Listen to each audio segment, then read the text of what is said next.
Doctor ലൈവിലേക്ക് എല്ലാ പ്രേക്ഷകർക്കും സ്വാഗതം. ഇന്ന് ഡോക്ടർ ലൈവ് ചർച്ച ചെയ്യുന്ന വിഷയം പിത്താശയത്തിലെ കല്ല് എന്നുള്ളതാണ്. ഈ വിഷയത്തിൽ പ്രേക്ഷകരുടെ സംശയങ്ങൾക്ക് മറുപടി നൽകുന്നത് ഡോക്ടർ സജിൻ മാത്യു ആണ്. ഡോക്ടർ സജിൻ തിരുവനന്തപുരം നെയ്യാറ്റിൻകരയിലുള്ള നിംസ് ആശുപത്രിയിലെ ജനറൽ ആൻഡ് ഗ്യാസ്ട്രോ ഇൻഡസ്ട്രിയൽ വിഭാഗം സർജനാണ്. ഡോക്ടർ ലൈവിലേക്ക് സ്വാഗതം. ഡോക്ടർ, പിത്താശയത്തിലെ കല്ല് എന്ന് പറയുമ്പോൾ എന്താണ്, എങ്ങനെയാണ് ഈ കല്ല് രൂപപ്പെടുന്നത്, ഈ രോഗാവസ്ഥ എങ്ങനെയാണ് പറയേണ്ടത്? പിത്താശയം എന്ന് പറയുന്നത് വലതുവശത്ത് കരളിൻ്റെ തൊട്ടടിയിൽ സ്ഥിതി ചെയ്യുന്ന ഒരു അവയവമാണ്. പിത്താശയത്തിൻ്റെ ജോലി കരളിൽ നിന്ന് വരുന്ന പിത്തനീര് സ്റ്റോർ ചെയ്യുക എന്നുള്ള ഒരു സ്റ്റോർ റൂം എന്നുള്ളതാണ് അതിനെ നമ്മൾ ഉദ്ദേശിക്കുന്നത്. പിത്തനീരിൽ കുറേയേറെ കെമിക്കൽസ്, രാസപദാർത്ഥങ്ങൾ ധാരാളമുണ്ട്. അവയിൽ ഏറ്റവും കോമൺ ആയിട്ടുള്ളത് bilirubin, cholesterol, bile acids, bile salts എന്ന് പറയും. ഇവയെല്ലാം ഒരു പ്രത്യേക തരത്തിലുള്ള റേഷ്യോയിലാണ് മെയിൻറ്റെയിൻ ചെയ്തിരിക്കുന്നത്. ഇതിൻ്റെ റേഷ്യോ, അതായത് കൊളസ്ട്രോളിൻ്റെയോ ബിലിറൂബിൻ്റെയോ അളവ് കൂടുകയോ ബൈൽ സോൾട്ട്സിൻ്റെ അളവ് കുറയുകയോ ചെയ്താൽ ഉടനെ ക്രിസ്റ്റലൈസേഷൻ ഉണ്ടാവും. സ്ഫടികമെന്ന് പറയും. പല ക്രിസ്റ്റൽസ് ഒരുമിച്ച് കൂടുമ്പോൾ അതൊരു വലിയ കല്ല് പോലെ ആയിത്തീരും. അങ്ങനെ പല കല്ലുകൾ രൂപാന്തരപ്പെടും. കല്ലുകളുടെ സൈസ് നമ്മൾ നോക്കുകയാണെങ്കിൽ മൺതരിയുടെ സൈസ് മുതൽ ഒരു ചെറുനാരങ്ങയുടെ സൈസ് വരെ പലപ്പോഴും കാണാറുണ്ട്. ഇതാണ് ജനറലി പിത്താശയ കല്ലുകൾ. ഡോക്ടർ, നമുക്കൊരു കോളർ ഉണ്ട്. ഡോക്ടർ ലൈവിലേക്ക് സ്വാഗതം. ആരാണ് വിളിക്കുന്നത്? ഡോക്ടർ ലൈവിലേക്ക് സ്വാഗതം. ആരാണ് വിളിക്കുന്നത്? നമസ്കാരം, എന്റെ പേര് സീമ, ആലുവയിൽ നിന്ന് വിളിക്കുകയാണ്. സീമ, ഡോക്ടറുണ്ട്, ചോദിച്ചോളൂ. നമസ്കാരം സർ. സർ, എന്റെ ഹസ്ബൻഡിന് കുറച്ച് നാളായിട്ട് ഷുഗർ ലെവൽ താഴേക്ക് പെട്ടെന്ന് ഡ്രോപ്പ് ആയി പോകുന്നൊരു പ്രശ്നമുണ്ട്. ഹലോ, പറഞ്ഞോളൂ. മാത്രല്ല അദ്ദേഹത്തിന് സ്വല്പം ഡ്രിങ്ക്സ് കഴിക്കുന്ന സ്വഭാവമുണ്ട്. അപ്പം കഴിഞ്ഞ ഒരു വർഷം മുമ്പ് അദ്ദേഹത്തിന് MRI എടുത്തപ്പോൾ ഒരു കുഴപ്പമില്ല എന്ന് പറഞ്ഞു. അപ്പോൾ ഇടയ്ക്കിടയ്ക്ക് ഇങ്ങനെ വല്ലാത്തൊരു വിറവല് വന്നു കഴിഞ്ഞാൽ അത് ഒരുപാട് നേരം അങ്ങനെ തന്നെ നിൽക്കും. അദ്ദേഹത്തിന് ഡയബറ്റിസ് ഉള്ള ആളാണോ? ഡയബറ്റിസ് ഒന്നും ഇല്ല. പെട്ടെന്ന് ഇപ്പൊ ഷുഗർ ലെവൽ ഡ്രോപ്പ് ആയി പോകുന്നുണ്ട് ഇപ്പൊ കുറച്ച് നാളായിട്ട്. കഴിഞ്ഞ ഒരു 6 മാസത്തിന് മുമ്പ് ഒരാഴ്ചയോളം ഹോസ്പിറ്റലിൽ അഡ്മിറ്റ് ആയിരുന്നു. എപ്പോഴെങ്കിലും ഈ ഷുഗർ ഡ്രോപ്പായി അൺകോൺഷ്യസ് ആയിട്ടുണ്ടോ, ബോധരഹിതനായിട്ടുണ്ടോ? ഇത് ശരിക്കും ഞങ്ങള് നോട്ടിഫൈ ചെയ്തത് അദ്ദേഹം പുറത്തായിരുന്നു, ഗൾഫിലായിരുന്നു. ആ സമയത്ത് പെട്ടെന്ന് പ്രഷർ ഹൈ ആയിട്ട് അൺകോൺഷ്യസ് ആയിട്ട് പുള്ളി വീണു. അപ്പൊ അതിനുശേഷമാണ് ഇത് നോട്ടീസ് ചെയ്തിരിക്കുന്നത് ഞങ്ങള്. അപ്പൊ MRI സ്കാൻ ചെയ്യുമ്പോൾ പാൻക്രിയാസിൽ എന്തെങ്കിലും ചെറിയ ട്യൂമേഴ്സ് ഉണ്ടായിരുന്നു എന്ന് പറഞ്ഞിരുന്നോ? അതിനെപ്പറ്റി അവരൊന്നും പറഞ്ഞിട്ടില്ല. നോർമലാണ് എന്ന് പറഞ്ഞ് വിട്ടിരുന്നു. അദ്ദേഹം ഇതേപോലെ തന്നെ നേരെ 90 ഡിഗ്രിയിൽ ഇങ്ങനെ നേരെ ഇരിക്കാൻ സാധിക്കില്ലായിരുന്നു. അപ്പോഴേക്കും വല്ലാത്തൊരു വേദനയൊക്കെ, എവിടെയാന്ന് ചോദിക്കുമ്പോൾ മുതുകുവശത്തും വയറുവശത്തും വേദനയെന്ന് പറയുമായിരുന്നു. അപ്പൊ അതുകൊണ്ടാണ് അന്ന് കൊണ്ടുപോയത്. പക്ഷെ അന്ന് അവര് നോർമലാണെന്ന് പറഞ്ഞിട്ട് വെറുതെ വിട്ടു. അപ്പൊ ഇപ്പോ ഞങ്ങള് ഒരു ആയുർവേദ ഡോക്ടറെ കണ്ടപ്പോ ഇതിനെപ്പറ്റി പറഞ്ഞിരുന്നു. സാർ, അതിന്റെ എന്തെങ്കിലും പ്രോബ്ലം ഉണ്ടോ എന്ന് അറിയാൻ വേണ്ടിയിട്ടായിരുന്നു. ഇതിൽ ഇങ്ങനെ പെട്ടെന്ന് ഷുഗർ കുറയാൻ കാരണം ഇൻസുലിനോമ എന്ന് പറയുന്ന ഒരു പാൻക്രിയാറ്റിക് ട്യൂമർ ഉണ്ടെങ്കിൽ അങ്ങനെ സംഭവിക്കാം. പക്ഷേ നിങ്ങൾ ഇതിന് ചെയ്യേണ്ടത് ഒരു വിദഗ്ധനായ ഒരു എൻഡോക്രൈനോളജിസ്റ്റിനെയാണ് നിങ്ങൾ കാണേണ്ടത്. അദ്ദേഹം പലതരം ടെസ്റ്റുകൾ ചെയ്തിട്ട് എന്താണെന്നുള്ളത് പറഞ്ഞു തരാൻ സാധിക്കും. വിളിച്ചതിന് വളരെയധികം നന്ദി. ഡോക്ടർ, പിത്താശയത്തിലെ കല്ല് രൂപപ്പെടുന്നതിൻ്റെ വലുപ്പത്തെക്കുറിച്ചൊക്കെ ഡോക്ടർ പറഞ്ഞു. ഇങ്ങനെ ഒരു സാഹചര്യം ഏത് കാരണങ്ങൾ കൊണ്ടാണ് ഇങ്ങനെ ഉണ്ടാവുന്നത്? അതൊരു നല്ല ചോദ്യമാണ്.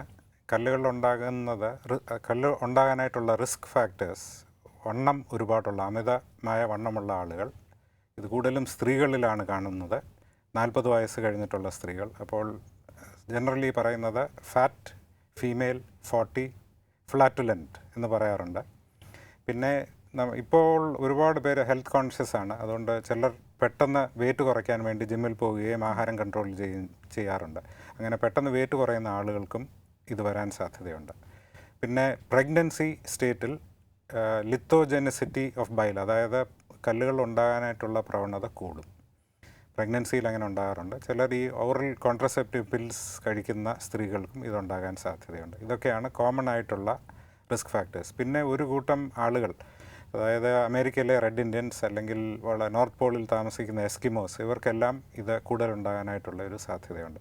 ഇതൊരു ജനതിക കാര്യമായിട്ടാണ് നമ്മൾ കാണേണ്ടത്. ഇത് ജനിതകമാണെന്ന് പറയുമ്പോൾ ജനറ്റിക്കലായിട്ട് അല്ലെങ്കിൽ പാരമ്പര്യമായിട്ട് വരാൻ പറ്റുന്ന ഒരു രോഗമാണോ?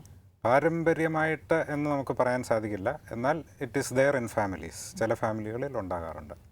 ഡോക്ടർ, നമുക്ക് ഒരു കോളർ കൂടിയുണ്ട്. ഡോക്ടർ ലൈവിലേക്ക് സ്വാഗതം. ആരാണ് വിളിക്കുന്നത്? ശശിധരൻ, കോഴിക്കോട്. ശശിധരൻ, ഡോക്ടറുണ്ട്, ചോദിച്ചോളൂ. എന്റെ മകൾക്ക് വേണ്ടിയിട്ടാ. മകള് ഈ പ്രഗ്നന്റ് സമയത്ത് ഇങ്ങനെ ഇത്തിരി കുഴപ്പങ്ങളൊക്കെ ഉണ്ടായിരുന്നു. അപ്പൊ അതെന്താണെന്ന് അറിയില്ലായിരുന്നു. ഇതോട് ബന്ധപ്പെട്ട് റിലേറ്റഡ് ആണെന്ന് കരുതിയിട്ടാണ് നമ്മൾ ചെയ്യാറുന്നത്. പിന്നെ പെട്ടെന്ന് ഇങ്ങനെ വേദന വന്നപ്പം അപ്പം നോക്കിയപ്പോൾ ഇത് സ്റ്റോൺ ഉണ്ടെന്ന് പറഞ്ഞു. എവിടെയായിരുന്നു സ്റ്റോൺ? പിത്താശയത്തിലാണോ? പിത്താശയത്തില്. ഓക്കെ, എന്നിട്ട് എന്ത് സംഭവിച്ചു? കോഴിക്കോട് PVS വെച്ച് നീക്കം ചെയ്തു. ഓക്കെ, നീക്കം ചെയ്തതിന് ശേഷം വീണ്ടും ഇങ്ങനെ വിഷമങ്ങൾ, അസുഖങ്ങൾ, വയറിന് അസുഖം, സ്തംഭനം, വയറും ചിലപ്പോൾ ഭക്ഷണം കഴിക്കില്ല, ചിലപ്പോൾ 1-2 ദിവസം കൂടെ മോഷൻ പോവുള്ളൂ. അത് പോവുകയാണെങ്കിൽ തന്നെ ചിലപ്പോൾ പോയിക്കൊണ്ടിരിക്കും, അല്ലെങ്കിൽ പിന്നെ 2-3 ദിവസം ഒന്നും കാണില്ല. ഓക്കെ, ഇപ്പോഴും ഉണ്ട് ചില അസ്വസ്ഥതകളൊക്കെ. അതിപ്പോ കഴിഞ്ഞിട്ട് 2 വർഷമായി, ഓപ്പറേഷൻ കഴിഞ്ഞിട്ട് 2 വർഷമായി. അന്നത്തെ പോലെയുള്ള വേദനയുണ്ടോ ഇപ്പോൾ? വേദന വല്ല ഇടയ്ക്കേ വരാറുള്ളൂ. ഓക്കെ, അപ്പോൾ ഇതിനുള്ള കാരണം ഇതിന് പോസ്റ്റ് കോളിസിസ്റ്റക്ടമി സിൻഡ്രോം എന്ന് വേണമെങ്കിൽ വിശേഷിപ്പിക്കാം. പക്ഷേ നിങ്ങൾ പറഞ്ഞിരിക്കുന്ന പല സിംറ്റംസും ഇതിനോട് അനുകൂലിക്കുന്നില്ല. ചിലപ്പോൾ ഈ പോസ്റ്റ് കോളിസിസ്റ്റക്ടമി സിൻഡ്രോം എന്ന് പറയുന്നത് പലപ്പോഴും ഒരു ചെറിയ കല്ല് പിത്തനാളത്തിൽ കിടപ്പുണ്ടെങ്കിൽ ഇങ്ങനെ സംഭവിക്കാം, പക്ഷേ അത് വേണമെന്ന് നിർബന്ധമില്ല. അപ്പോൾ അതിന് നിങ്ങൾ തിരിച്ച് PVSൽ പോയി അവരെ അവിടെ കണ്ട പഴയ സർജനെ തന്നെ ഒന്നും കൂടെ കാണിക്കുകയായിരിക്കും നല്ലത്. വിളിച്ചതിന് വളരെയധികം നന്ദി. ഡോക്ടർ, പിത്താശയത്തിലെ കല്ല് രൂപപ്പെടുന്നുണ്ട്, കല്ലുകളുണ്ട്, അത് എത്രമാത്രം ശരീരത്തെ ബാധിക്കും? അത് വളരെ കോംപ്ലിക്കേറ്റഡ് ആയ ഒരു അവസ്ഥയാണോ? അതിനെക്കുറിച്ച് നമ്മൾ കൂടുതൽ ശ്രദ്ധാലുക്കളാവേണ്ടതുണ്ടോ? അത് വീണ്ടും ഒരു നല്ല ചോദ്യം തന്നെയാണ്. പലപ്പോഴും പിത്താശയത്തിലെ കല്ലുകൾ ഉണ്ടെന്ന് നമ്മൾ പോലും അറിയാറില്ല. അപ്പോൾ അതിന് എസിംപ്റ്റമാറ്റിക് ഗോൾ സ്റ്റോൺസ് എന്ന് പറയും. ഒരു 80 വയസ്സിൽ കൂടുതലുള്ള ആളുകളെ നമ്മൾ ഒരു 100 പേരെ നോക്കുകയാണെങ്കിൽ അതിൽ ഒരു 20 പേർക്കെങ്കിലും സ്റ്റോൺസ് ഉണ്ടാവും. എന്നാൽ അവരോട് നമ്മൾ ചോദിക്കുകയാണ് വേദനയുണ്ടോ, എന്തെങ്കിലും സിംറ്റംസ് ഉണ്ടോ എന്ന് ചോദിച്ചാൽ പലർക്കും, ദ വാസ്റ്റ് മെജോറിറ്റിക്ക് വേദനയോ സിംറ്റംസോ ഉണ്ടാകാറില്ല. അതിന് സൈലൻറ്റ് ഗോൾ സ്റ്റോൺസ് എന്ന് പറയും. ബാക്കി സിംറ്റംസ് ഉണ്ടാക്കുന്ന ഗോൾ സ്റ്റോൺസ് ഉണ്ട്. അതിന് ആളുകൾ പറയുന്നത് വലതുവശത്ത്, വയറിൻ്റെ വലതുവശത്ത് അതികഠിനമായ വേദന ഉണ്ടാകാം. അത് പുറകിൽ തോളെല്ലിൻ്റെ ഏരിയയിലേക്ക് പോകുന്നത് പോലെ തോന്നാം. ചിലർക്ക് കുളിരും പനിയും വന്ന് പിത്താശയത്തിൽ പഴുപ്പ് പിടിക്കുന്നതോടുകൂടി ഇങ്ങനെ വേദനയും അസ്വസ്ഥതകളും ഉണ്ടാകാം. പിത്താശയ കല്ലുകൾ പിത്താശയത്തിൽ നിന്നും പിത്തനാളത്തിലേക്ക് മാറുകയാണെങ്കിൽ അത് അടഞ്ഞു പോയി അവിടെ പഴുപ്പുണ്ടാകാനും വളരെ പെട്ടെന്ന് ബ്ലഡ് പോയ്സണിങ് ഉണ്ടായി മരണം വരെ സംഭവിക്കാനുള്ള സാധ്യതയുണ്ട്. പിന്നെ പാൻക്രിയാസ് എന്ന് പറയുന്ന ഒരു അവയവം ഈ പിത്തനാളത്തിനോട് അനുബന്ധിച്ചുണ്ട്. അവിടെ ബ്ലോക്ക് ഉണ്ടായാൽ പലപ്പോഴും പാൻക്രിയറ്റൈറ്റിസ് എന്ന് പറയുന്ന ഒരു അസുഖം ഉണ്ടാകാം. അത് വളരെ സീരിയസ് ആയിട്ടുള്ള ഒരു പ്രോബ്ലമാണ്. പിന്നെ ലാസ്റ്റ് ബട്ട് നോട്ട് ലീസ്റ്റ്, പിത്തനാളം കംപ്ലീറ്റ് ആയിട്ട് ബ്ലോക്ക് ആയാൽ മഞ്ഞപ്പിത്തം വരെ സംഭവിക്കാം. ഇതാണ് പിത്താശയ കല്ലുകളിൽ നിന്നുള്ള കോംപ്ലിക്കേഷൻസ്. ഡോക്ടർ, നമുക്ക് ഒരു കോളർ കൂടിയുണ്ട്. ഡോക്ടർ ലൈവിലേക്ക് സ്വാഗതം. ആരാണ് വിളിക്കുന്നത്? ഇത് കണ്ണൂർ ജില്ലയിൽ നിന്ന് വിളിക്കുന്നതാണ്. പേരെന്താണ്? പേര് റുബീനാണ്. ഡോക്ടറുണ്ട്, ചോദിച്ചോളൂ. ഓക്കെ, ചോദിച്ചോളൂ. ഹലോ, എന്റെ മോനിക്ക് 8 വയസ്സായി. ഞാനിങ്ങനെ കാണിക്കെല്ലാം ചെയ്തിട്ട്, പക്ഷെ ഇങ്ങനെ പിത്തസഞ്ചിയില് 5 കല്ലുണ്ടെന്നാ പറഞ്ഞത് ഡോക്ടറെ. അതിപ്പോ അതിനെന്നാ ഒരു ചെയ്യാൻ പറ്റുന്ന? എല്ലാവരും പറഞ്ഞു പിത്തസഞ്ചി മൊട്ട എടുത്താലാണെന്നാ പറയുന്നത്. അതിപ്പോ മരുന്ന് ഓടിച്ച് ഞാൻ മാറിക്കിട്ടൂല. ഇത് 5.5 വയസ്സെന്നാണോ പറഞ്ഞത്? 8.5 വയസ്സ്. 8.5 വയസ്സ്.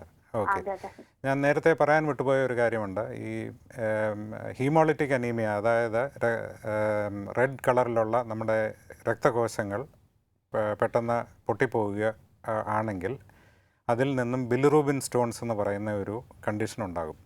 അപ്പോൾ നിങ്ങൾ അത്യാവശ്യമായിട്ട് ചെയ്യേണ്ടത് നിങ്ങളുടെ മകന് ഹീമോളിറ്റിക് അനീമിയ ഉണ്ടോ എന്നുള്ളതാണ് മനസ്സിലാക്കേണ്ടത്. പല ഹീമോളിറ്റിക് അനീമിയയുടെയും ട്രീറ്റ്മെൻറ്റ് പിത്താശയം റിമൂവ് ചെയ്യുന്നത് മാത്രമല്ല, അതിന് ചിലപ്പോൾ സ്പ്ലീനെക്ടമി എന്ന് പറയുന്ന ഒരു ഓപ്പറേഷൻ കൂടി ചെയ്യേണ്ടി വന്നേക്കാം.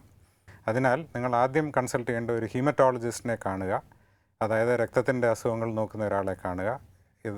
ഈ നിങ്ങളുടെ കുട്ടിക്ക് ഹീമോളിറ്റിക് അനീമിയ ഉണ്ടോ ഇല്ലയോ എന്നുള്ളത് ആദ്യം കണ്ടുപിടിക്കുക. അത് കഴിഞ്ഞിട്ട് അത് ഇല്ലെങ്കിൽ നിങ്ങളുടെ ഡോക്ടർ പറഞ്ഞത് തന്നെയാണ് 100% ശരി. ഇതിന് പിത്താശയം നീക്കം ചെയ്യുക എന്നുള്ളതാണ് കറക്റ്റായിട്ടുള്ള ട്രീറ്റ്മെൻറ്റ്. വിളിച്ചതിന് വളരെയധികം നന്ദി ഡോക്ടർ. ഡോക്ടർ ലൈവിൽ ഒരു ഇടവേളയ്ക്കുള്ള സമയമാണ്. ഡോക്ടർ ലൈവിൽ ഒരു ചെറിയ ഇടവേള.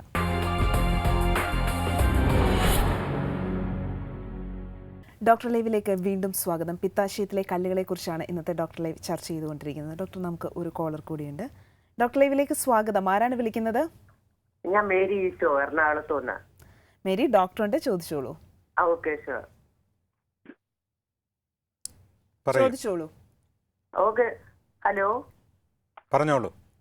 സാർ, എൻ്റെ പേര് മേരി ഈശോ ആണ്, എറണാകുളത്ത് നിന്ന് വിളിക്കുന്നു. ഡോക്ടർ, എനിക്ക് 3-4 വർഷമായിട്ട് ഗോൾ ബ്ലാഡറിൽ സ്റ്റോൺ ഉണ്ടെന്ന് പറയുന്നു. മിക്കവാറും ഗ്യാസ് ട്രബിൾ ഉണ്ടാകുന്നു. വയറ് വല്ലാതെ വീർത്തു വരും ചില സമയത്ത്. എന്താണ് ചെയ്യേണ്ടത്? മേരിക്ക് എത്ര വയസ്സുണ്ട്? എനിക്കിപ്പോൾ 68 വയസ്സാകുന്നു.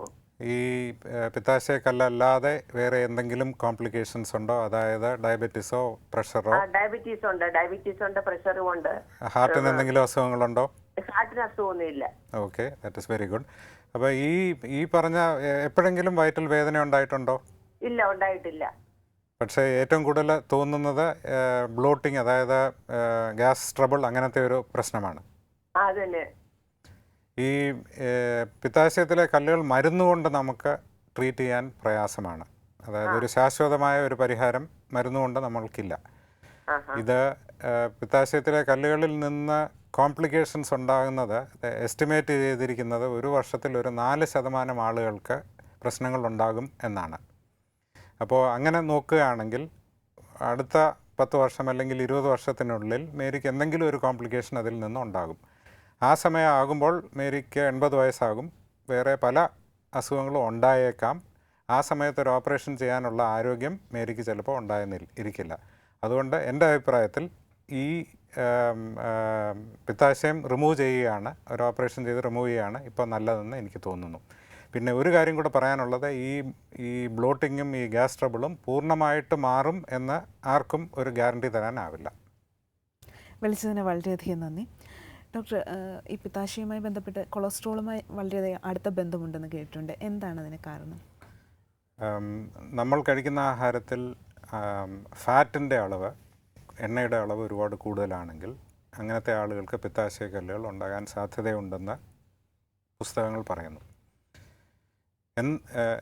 അങ്ങനെ പറഞ്ഞാലും രക്തത്തിൽ കൊളസ്ട്രോളിൻ്റെ അളവ് ഒരുപാട് കൂടുതലുണ്ടെങ്കിലും അങ്ങനെയുള്ള ആളുകൾക്ക് പിത്താശയക്കല്ലുകൾ ഉണ്ടാകണമെന്ന് ഒരു നിർബന്ധവും ഇല്ല. എന്നാൽ നോർമൽ കൊളസ്ട്രോളുള്ള ആളുകൾക്ക് പിത്താശയക്കല്ലുകൾ ഉണ്ടാകുന്നുണ്ട്. അതുകൊണ്ട് അതിൻ്റെ അർത്ഥം അമിതമായ ഫാറ്റ് കണ്ടൻ്റുള്ള ആഹാരം കഴിക്കുന്നത് കൊണ്ട് തന്നെ പിത്താശയക്കല്ലുകൾ ഉണ്ടാകണമെന്നൊരു നിർബന്ധവുമില്ല. ബൈലിൽ, അതായത് പിത്തനീരിൽ കൊളസ്ട്രോളിൻ്റെ അളവ് അമിതമായി കൂടുകയാണെങ്കിലാണ് സ്റ്റോൺസ് ഉണ്ടാകുക. അപ്പോൾ ഇതിൻ്റെ ഷോർട്ട് ആൻസർ ഇതാണ്: പലപ്പോഴും കൊളസ്ട്രോൾ കൂടുതലുണ്ടെങ്കിൽ ഉണ്ടാവണമെന്ന് യാതൊരു നിർബന്ധവുമില്ല. ഡോക്ടർ, നമുക്ക് ഒരു കോളർ കൂടിയുണ്ട്. ഡോക്ടർ ലൈവിലേക്ക് സ്വാഗതം. ആരാണ് വിളിക്കുന്നത്? എൻ്റെ പേര് മധുസൂദൻ എന്നാണ്. Good evening. Good evening. എവിടെ നിന്നാണ് സംസാരിക്കുന്നത്? ഞാൻ വൈക്കത്ത് നിന്നാണ് സംസാരിക്കുന്നത്. വൈക്കം. ഡോക്ടറുണ്ട്, ചോദിച്ചോളൂ. ശരി. നമസ്കാരം ഡോക്ടർ. നമസ്കാരം, പറയൂ. എനിക്കൊരു 6-7 കൊല്ലമായിട്ട് ചെറിയ ഗർഭാണ സ്റ്റോൺ ഉണ്ട്. അതായത് 6 ഉണ്ട്. എനിക്ക് ചെറിയ സൈസാണ്. പിന്നെ എൻ്റെ അമ്മയ്ക്ക് ഉണ്ടായിരുന്നു. അമ്മയ്ക്ക് ഹോളിലൂടെ എടുത്ത് കളഞ്ഞതാണ്. പിന്നെ ഞാൻ പ്രഷറിനും കൊളസ്ട്രോളിനും മരുന്ന് കഴിക്കുന്നുണ്ട്. പിന്നെ ഇപ്പം അബൌട്ട് 50 years ആയി. അപ്പൊ അത് ഇപ്പൊ എനിക്ക് വേറെ പറയത്തക്ക പ്രശ്നങ്ങളൊന്നുമില്ല. ഡോക്ടറെ കണ്ടപ്പോൾ ഞാൻ ഇത് അൾട്രാസൗണ്ട് സ്കാനിങ് എടുത്ത് നോക്കിയപ്പോൾ ചെറിയതാണ് ഉള്ളത്. അപ്പൊ ഫിസിഷ്യനെ കണ്ടപ്പോൾ അദ്ദേഹം പറഞ്ഞു വേറെ കുഴപ്പങ്ങളൊന്നും ഇല്ലെങ്കിൽ കുഴപ്പമൊന്നുമില്ല, അങ്ങനെ ഇരിക്കട്ടെ. ഇനി അതല്ല ഡക്റ്റിലേക്ക് വന്ന് തടസ്സം വല്ലതും വരികയാണെങ്കിൽ സർജറി എന്തെങ്കിലും വേണ്ടി വരും എന്നുള്ള രീതിയിലാണ് ഡോക്ടർ പറഞ്ഞത്. അപ്പൊ ഡോക്ടറുടെ ഉപദേശം ഒന്ന് അറിയാൻ വേണ്ടി വിളിച്ചതാണ്. ഇതിന് സ്റ്റോണിൻ്റെ സൈസും അതിൽ നിന്നുണ്ടാകുന്ന കോംപ്ലിക്കേഷൻസുമായി ബന്ധമില്ല. ചെറിയ കല്ലുകൾ പോലും പാൻക്രിയറ്റൈറ്റിസ് എന്ന് പറയുന്ന അസുഖമുണ്ടാക്കാം. വലിയ കല്ലുകളാണെങ്കിൽ പിത്തസഞ്ചിയിൽ, പിത്താശയത്തിൽ പഴുപ്പുണ്ടാക്കാം. അതുകൊണ്ട് ആർക്ക് എന്ത് കോംപ്ലിക്കേഷൻ എപ്പോൾ ഉണ്ടാകും എന്നുള്ളത് മുൻകൂട്ടി പറയാനാവില്ല. പിന്നെ ഇദ്ദേഹം പറഞ്ഞല്ലോ വയസ്സ് 58 പറഞ്ഞോ? 60. 60. അപ്പം ഞാൻ നേരത്തെ പറഞ്ഞതുപോലെ ഈ കോംപ്ലിക്കേഷൻസ് ആർക്ക് വരുമെന്നുള്ളത് നമുക്ക് മുൻകൂട്ടി പറയാനാവാത്തത് കൊണ്ട് ഇന്നത്തെ ട്രീറ്റ്മെൻറ്റ് ഓപ്ഷൻസിൽ പിത്താശയം റിമൂവ് ചെയ്യുന്നത് ലാപ്രോസ്കോപ്പി വഴിയാണ്. അത് വളരെ ലളിതമായ ഒരു ഓപ്പറേഷനാണ്. അതിൻ്റെ റിസ്ക് പണ്ടത്തെ പോലെ അധികം ഉണ്ടാവില്ല. അതുകൊണ്ട് രണ്ട് വിധത്തിലുള്ള ചിന്താഗതികളുണ്ട്. ഒന്ന്, പ്രശ്നങ്ങൾ വരുമ്പോൾ താങ്കളുടെ ഡോക്ടർ പറഞ്ഞ പോലെ പ്രശ്നങ്ങൾ വരുമ്പോൾ അന്നേരം നമുക്ക് നോക്കാം. അല്ലെങ്കിൽ പ്രശ്നങ്ങൾ വരാതിരിക്കാൻ വേണ്ടി ഇപ്പോൾ തന്നെ അത് റിമൂവ് ചെയ്യാം. അങ്ങനെയുള്ള രണ്ട് ചിന്താഗതികളുണ്ട്. തീരുമാനം എടുക്കേണ്ടത് താങ്കളാണ്. വിളിച്ചതിന് വളരെയധികം നന്ദി. ഡോക്ടർ, നമ്മൾ പിത്താശയത്തിലെ കല്ലുകളെക്കുറിച്ച് പറഞ്ഞു. ഈ കല്ലുകൾ പ്രശ്നമുണ്ടാക്കുന്നതാണെന്നും പറഞ്ഞു. ഇതിൻ്റെ ചികിത്സാ രീതികളെക്കുറിച്ച് കൂടി അറിയേണ്ടതുണ്ട്. ഏതൊക്കെ തരം ചികിത്സാ രീതികളാണ് ഉള്ളത്? മരുന്നുകൊണ്ട് മാത്രം മതിയോ? മറ്റ് ചികിത്സാ രീതികൾ അതിനെക്കുറിച്ച് കൂടി ഒന്ന് പറഞ്ഞുതരാം. സാധാരണ ഏതൊരു അസുഖത്തിനും നമ്മൾ ആദ്യം ഉപയോഗിക്കുന്ന മരുന്നുകളാണ്. എന്നാൽ പിത്താശയക്കല്ലിന് ഉള്ള ചികിത്സ മരുന്നുകൊണ്ട് ശാശ്വതമായ ഒരു പരിഹാരം ഉണ്ടാകില്ല. ഒരു ഓപ്പറേഷനാണ് അതിൻ്റെ കറക്റ്റായിട്ടുള്ള ട്രീറ്റ്മെൻറ്റ്. നമ്മൾ കിഡ്നിയിൽ കല്ല് വന്നു കഴിഞ്ഞാൽ കിഡ്നിയിലെ കല്ല് മാത്രമേ എടുക്കാറുള്ളൂ. എന്നാൽ പിത്താശയത്തിൽ കല്ല് വന്നാൽ കല്ലുകൾ മാത്രം എടുത്തു കഴിഞ്ഞാൽ വീണ്ടും കല്ലുകളുണ്ടാകും. അതുകൊണ്ട് അതല്ല അതിൻ്റെ കറക്റ്റായിട്ടുള്ള ട്രീറ്റ്മെൻറ്റ്. പിത്താശയത്തിന് ഒരു പ്രശ്നമുള്ളത് കൊണ്ട് തന്നെയാണ് കല്ലുകളുണ്ടാകുന്നത്. അതുകൊണ്ട് കറക്റ്റ് ട്രീറ്റ്മെൻറ്റ് പിത്താശയം നീക്കം ചെയ്യുക എന്നുള്ളതാണ്. എന്നാൽ ഈ പിത്താശയ കല്ലുകളുണ്ട്, പ്രശ്നങ്ങളുണ്ടായ കോംപ്ലിക്കേഷൻസ് ഉണ്ടായ ആളുകളുണ്ട്. എന്നാൽ അവർക്കൊരു ഓപ്പറേഷൻ നേരിടാനായിട്ടുള്ള ശാരീരിക ശേഷി ഇല്ലാത്തവർക്ക്, പ്രത്യേകിച്ചും കൊളസ്ട്രോൾ സ്റ്റോൺസ് ആണ് നമ്മൾ സംശയിക്കുന്നവർക്ക്, ഒരു തരം മരുന്നുകൾ കൊടുക്കാനുള്ള സാധ്യതയുണ്ട്. അതിന് ഡിസൊല്യൂഷൻ തെറാപ്പി എന്ന് പറയും. അതിന് ഈ മരുന്നുകൾ ഒരുപാട് നാൾ തുടർച്ചയായി കഴിക്കേണ്ടതുണ്ട്. ഈ മരുന്ന് പല ആളുകളും ടോളറേറ്റ് ചെയ്യില്ല. കാരണം അതിനുള്ള സൈഡ് ഇഫക്ട്സ്, ഡയറിയ ഉണ്ടാകും, ഛർദ്ദിക്കാനുള്ള പ്രവണതയുണ്ടാകും. അതുകൊണ്ട് ഒരുപാട് പേര് ഇത് ടോളറേറ്റ് ചെയ്യില്ല. അങ്ങനെ വരുമ്പോൾ ആളുകൾ ഇടയിൽ വെച്ച് നിർത്തിക്കഴിഞ്ഞാൽ ഈ കല്ലുകൾ വീണ്ടും ഉണ്ടാകും. അതുകൊണ്ട് ഡിസൊല്യൂഷൻ തെറാപ്പി അല്ലെങ്കിൽ ഈ ബൈൽ ആസിഡ്സ് കഴിക്കുന്ന ട്രീറ്റ്മെൻറ്റ് ഒരു ശാശ്വതമായ ട്രീറ്റ്മെൻ്റ് അല്ല. അതിൻ്റെ കറക്റ്റായിട്ടുള്ളത് ഒരു ആരോഗ്യമുള്ള ആളാണെങ്കിൽ പിത്താശയം നീക്കം ചെയ്യുക എന്നുള്ളതാണ് എൻ്റെ കറക്റ്റായിട്ടുള്ള ട്രീറ്റ്മെൻറ്റ്. ഡോക്ടർ, അതിൻ്റെ ചികിത്സാ രീതികളിലേക്ക് കൂടുതൽ വരാം. അതിനു മുമ്പ് ഒരു ഇടവേള കൂടിയുണ്ട്. ഡോക്ടർ ലൈവിൽ ഒരു ചെറിയ ഇടവേള കൂടി.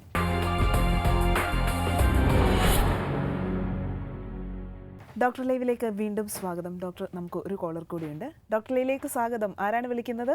എന്റെ പേര് സുരേന്ദ്രൻ, തലശ്ശേരിന്നാണ്. സുരേന്ദ്രൻ, ഡോക്ടറുണ്ട്, ചോദിച്ചോളൂ. ഹലോ. പറയൂ. ഡോക്ടർ, ഞാൻ തലശ്ശേരിന്നാണ്. എന്റെ പേര് സുരേന്ദ്രൻ. എന്റെ വൈഫിന് വേണ്ടിയിട്ടാണ്. വൈഫിന് 5 വർഷം മുന്നേ ഞങ്ങൾ ഇവിടെ വെച്ച് ചെക്ക് ചെയ്തപ്പോൾ ഒരു ഗോഡ് ബ്ലാഡർ സ്റ്റോൺ കണ്ട്. അപ്പോൾ അന്ന് ഡോക്ടറെ കാണിച്ചു. ഇവിടെ മെഡിക്കൽ കോളേജിൽ ഒരു ഡോക്ടർ ഉണ്ടായിരുന്നു. അദ്ദേഹത്തോട് സംസാരിച്ചു. അപ്പോൾ അതൊരു ചെറിയൊരു സ്റ്റാൻഡ് മാതിരിയാണ് ഉള്ളതെന്ന് പറഞ്ഞ ആ സമയത്ത്. പിന്നെ അത് ഓരോ വർഷം ചെക്ക് ചെയ്യാൻ പറഞ്ഞു. അങ്ങനെ ഓരോ വർഷം ചെക്ക് ചെയ്യുമ്പോൾ ഇപ്പം അത് 26 mm വരെ വന്നിട്ടുണ്ട്. അത് സ്റ്റോൺ എന്നാണോ പോളിപ്പ് എന്നാണോ പറഞ്ഞത്? അല്ല, സ്റ്റോൺ എന്നാണ് പറഞ്ഞത്. ഓക്കെ. അപ്പോൾ ഒരു വളരെ വലിയൊരു സ്റ്റോൺ ആണത്. അതെ, ഇപ്പോഴാണ് അതിന്റെ മാരേജ് ഇതായിട്ടുള്ളത്. അപ്പോൾ അതിനെ കൊണ്ട് ഒരു സിംറ്റം പുറത്ത് കാണിക്കുന്നില്ല. അതെ. അപ്പൊ ഡോക്ടർ ഒരു സൈലന്റ് ആണ്. അതുകൊണ്ട് എന്തെങ്കിലും ഇത് സിംറ്റംസ് കാണിച്ചാൽ മാത്രം ചെക്ക് ചെയ്താൽ അല്ലെങ്കിൽ ഓക്കെ. അതിന് രണ്ട് രീതിയിൽ നോക്കാം. സിംറ്റംസ് വരുന്ന സമയത്ത് അതിനെ ചികിത്സിക്കാം, അല്ലെങ്കിൽ സിംറ്റംസ് വരുന്നതിന് മുമ്പ് അതിനെ ചികിത്സിക്കാം. ഈ സൈസ് ഇത്രയും ഉള്ളത് കൊണ്ട് ഒരു പോസിബിലിറ്റി ഉള്ളത് പിത്താശയത്തിൽ പഴുപ്പുണ്ടാകാൻ, അതായത് അക്യൂട്ട് കോളിസിസ്റ്റൈറ്റിസ് എന്ന് പറയുന്ന കണ്ടീഷൻ ഉണ്ടാകാനായിട്ടുള്ള സാധ്യത കൂടിക്കൂടി വരും. അത് വരുന്നത് എങ്ങനെയാണെന്ന് പറഞ്ഞാൽ, ഈ സ്റ്റോൺ പിത്താശയത്തിൽ നിന്ന് പിത്തനാളത്തിലേക്ക് പോകുന്ന ആ പൈപ്പിനെ ബ്ലോക്ക് ചെയ്യുകയാണെങ്കിലാണ് ഈ പ്രശ്നങ്ങൾ ഉണ്ടാകുക. അത് ഉണ്ടാകുമോ ഇല്ലയോ എന്നുള്ളത് നമുക്കാർക്കും പ്രവചിക്കാനാവില്ല. പക്ഷേ അതിനുള്ള സാധ്യതയുണ്ട്. അത് അങ്ങനെ വരുമ്പോൾ ചികിത്സിക്കാം, അല്ലെങ്കിൽ അതിന് മുമ്പ് ചികിത്സിക്കാം. The choice is yours. വിളിച്ചതിന് വളരെയധികം നന്ദി. ഡോക്ടർ, നമുക്ക് ഒരു കോളർ കൂടിയുണ്ട്. ഡോക്ടർ ലൈവിലേക്ക് സ്വാഗതം. ആരാണ് വിളിക്കുന്നത്? ഹലോ, എൻ്റെ പേര് അശ്വതിയാണേ. അശ്വതി, എവിടെ നിന്നാണ് സംസാരിക്കുന്നത്? ട്രിവാൻഡ്രത്തുനിന്ന്. ഡോക്ടറുണ്ട്, ചോദിച്ചോളൂ. ഡോക്ടർ, എനിക്കാണെങ്കിൽ 4 വർഷം കൊണ്ട് ഈ പിത്താശയത്തിലെ കല്ലുണ്ട്. പറഞ്ഞോളൂ. അത് ആദ്യം 10 mm ആയിരുന്നു. ഇപ്പോൾ അത് ജസ്റ്റ് സ്കാൻ ചെയ്തപ്പോൾ അത് 14 mm ആയി. അപ്പോൾ പക്ഷെ വേറെ പ്രത്യേകിച്ച് സിംറ്റംസോ ഒരു ബുദ്ധിമുട്ടോ ഒന്നുമില്ല. അപ്പം നമ്മളിത് എപ്പോഴാണ് ഇത് ഡോക്ടറെ കാണിക്കേണ്ട അത്യാവശ്യം വരുന്നത്? അശ്വതിക്ക് എത്ര വയസ്സുണ്ട്? 31. ഇത് വർഷങ്ങൾ കഴിയും തോറും ഇതിൽ നിന്നുള്ള കോംപ്ലിക്കേഷൻസ് ഉണ്ടാകാനായിട്ടുള്ള സാധ്യത കൂടിക്കൂടി വരും. ആ.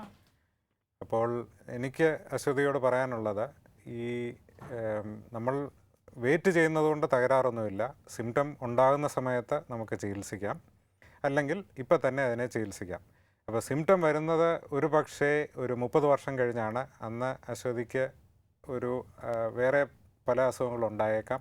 ആ സമയത്ത് ഒരു ഓപ്പറേഷൻ ചെയ്യാനായിട്ടുള്ള ആരോഗ്യം ഒരു പക്ഷേ അശ്വതിക്ക് ഇല്ലെങ്കിൽ അന്നേരം വളരെ ബുദ്ധിമുട്ടുണ്ടാകാം. പക്ഷേ 30 വർഷത്തിനുള്ളിൽ ചികിത്സാ രീതികൾ മാറും, അങ്ങനെയുമുണ്ട്. അതുകൊണ്ട് നമ്മൾ ഒരു എന്താണ് പറയുക, ഒരു ക്വിക്ക് ഡിസിഷൻ എടുക്കേണ്ട കാര്യമില്ല. ഇത് അശ്വതിക്ക് വെയിറ്റ് ചെയ്യണമെങ്കിൽ അങ്ങനെ ചെയ്യാം. വിളിച്ചതിന് വളരെയധികം നന്ദി ഡോക്ടർ. നമ്മൾ ചികിത്സാ രീതികളെക്കുറിച്ചാണ് പറഞ്ഞത്. സ്റ്റോൺ റിമൂവ് ചെയ്യാൻ നമ്മൾ പിത്താശയം തന്നെ റിമൂവ് ചെയ്യണം എന്നുള്ളതിനെക്കുറിച്ചും പറഞ്ഞു. ഇതിൻ്റെ ഓപ്പറേഷൻ, അതിൻ്റെ രീതികളെക്കുറിച്ച് കൂടി ഒന്ന് പറഞ്ഞുതരാം. മുമ്പൊക്കെ നമ്മളിത് ചെയ്തുകൊണ്ടിരുന്നത് ഓപ്പൺ സർജറി ആയിരുന്നു. ഓപ്പൺ സർജറി എന്ന് പറഞ്ഞാൽ വലതുവശത്തെ വാരിയെല്ലിൻ്റെ അടിയിൽ ഒരു ഏതാണ്ട് ഒരു 10-15 സെൻറ്റിമീറ്ററുള്ള ഒരു വലിയ ഇൻസിഷൻ വഴിയാണ് നമ്മൾ ചെയ്തുകൊണ്ടിരുന്നത്.